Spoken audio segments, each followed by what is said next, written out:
Hi, I'm Dan McVaugh, and this is Connectivity Evolution. Do you carry two phones or think you need a second phone or a second phone line for your mobile phone service? Or maybe when you travel internationally, you go to one of those kiosks at the airport to get a SIM card so that you can have service or phone service while you're traveling so you don't have to pay excessive roaming charges? Well, I'm here to tell you that there's a better way to do it, and we're talking about it today on Connectivity Evolution. In the United States, we currently have an estimated population of about 346, 347 million people. But in the United States, we also have over 380 million, almost 390 million mobile phone subscribers. So this means that on average, there are more mobile phone subscriptions than there are people, meaning there's multiple people that are carrying more than one phone or have more than one phone line. And that's especially true if you think about the fact that there's a percentage of our population that does not have a cell phone still. Young children, elderly, whatever the case might be. So when you think about that, that means that there's a lot of people that might be carrying two phones. I know for a fact there are. My son works for a defense industry company and has to carry two phones, one for personal and one for business. And I've told him over and over that there's a better way to do that. And that's what I'm here to talk to you about today. The basis for how you can do this is the fact that phones today have multiple SIM capabilities. What's a SIM, you ask? SIM. It stands for Subscriber Identity Module. It basically is what identifies you as a user. It gives you a unique international mobile subscriber identity. And that identity is what the network operators use to uniquely identify you, validate you, make sure that you're paid your bill, and allow you to actually use your phone and bill you accordingly. It stores your user data, enables you to roam when you travel outside of the country or into another network. It does other things like gives you encryption to secure your phone, things of that nature. Well, since the early 2010s, phones started coming out with multiple SIMs, maybe even earlier, actually.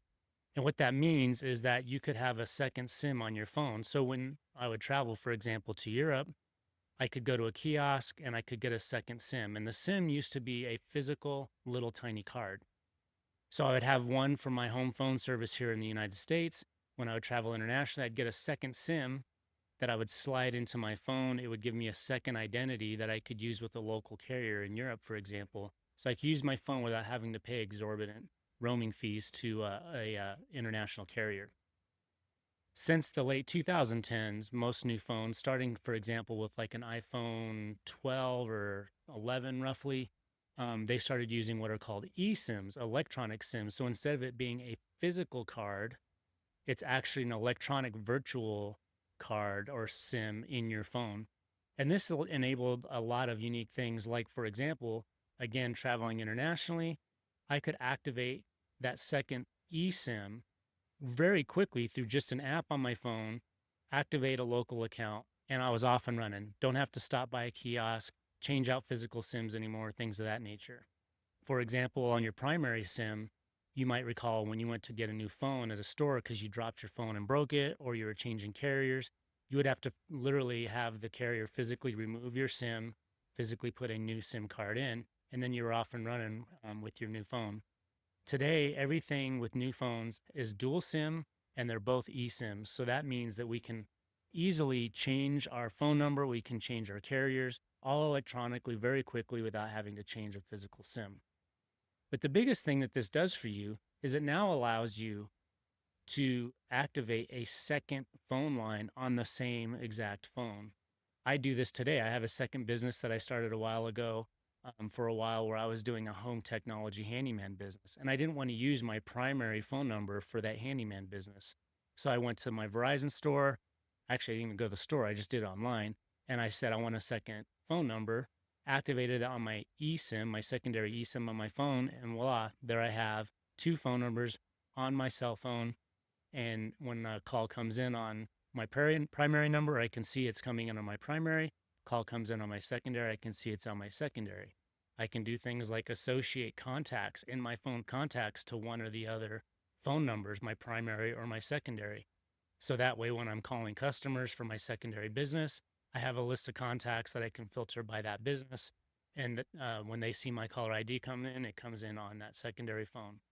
Now I don't have to get a data service on that secondary phone line. I can keep my primary data service on my primary line if I want, because I've got an all-you-can-eat plan anyways.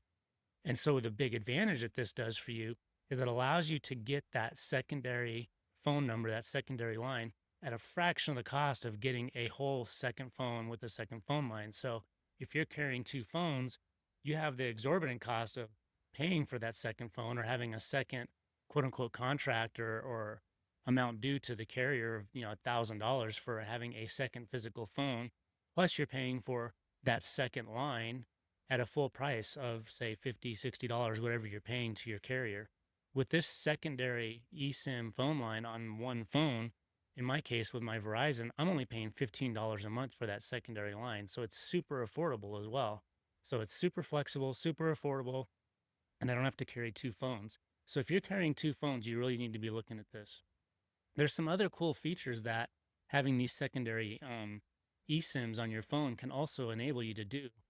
Many carriers are offering the ability, for example, T-Mobile here in the US is offering the ability for you to try before you buy. So if you're thinking of switching to T-Mobile, for example, T-Mobile will actually allow you to go to their website and say, hey, I want to try your service for 2 months.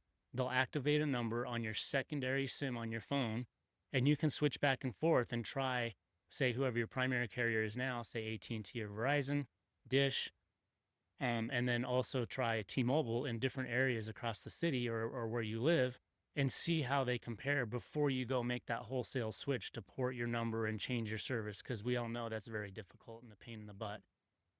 It's an amazing opportunity to try that out. Another cool thing that carriers are doing, and again, T-Mobile's kind of leading the way on this front, is allowing you to try out their Starlink emergency phone and text service.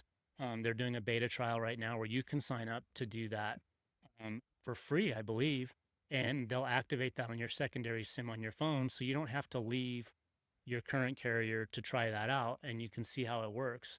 I think it's a brilliant idea by T-Mobile because it really can kind of help them attract customers that want to leave another carrier without having to go through the brain damage of actually switching service and so forth. The one thing that you have to be careful of, though, is carriers can lock down those SIMs, meaning you cannot actually activate that secondary SIM if you have not paid your phone off. So if you got a free phone plan option where they gave you a free, iPhone 16 with a new subscription, and you're basically paying that off over time. If you leave within the first 2 years, for example, you have to pay them back for what the remaining balance on that phone is. If you have a situation like that, they can keep your phone locked down, meaning that SIM cannot be activated by anybody but them. So if that's your situation, this option to use your secondary SIM may not be possible unless and until you pay off that phone and get them to unlock that SIM. The best way to find out if that's a problem for you is just contact your carrier, find out, hey, is my SIM locked?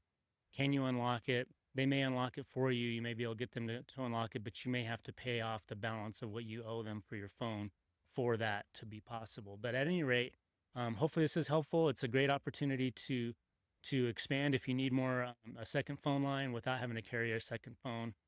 And the other thing that this will kind of play out over time is the use of these multiple SIMs on phones is going to become a very big enabler for a lot of new things coming down the pike over the next 2 to 5 years around private networks, things of that nature, where you might have an employer that has their own private cellular network on their facility, say a manufacturing facility, a shipping port. Sports venues are starting to do this, where you can actually activate your secondary SIM to be able to use your phone on that private network when you're there, and then when you leave, revert back to your primary SIM, things of those natures. And there's some startup companies that are working around ways to actually leverage your two SIMs on your phone for multiple networks, more than just two networks, where you can dynamically trade your SIMs in and out. So it's a really cool service, really cool feature on your phone. So if you're not leveraging that today, take advantage of it, especially if you're carrying two phones today. Consolidate those onto one phone and make your life a lot easier. For Connectivity Evolution, I'm Dan McVaugh. Until next time, thanks. Thanks for tuning in to Connectivity Evolution. the podcast that explores how technology enables human connections. If you enjoyed this episode, be sure to hit that follow button and be sure to share with your friends and family.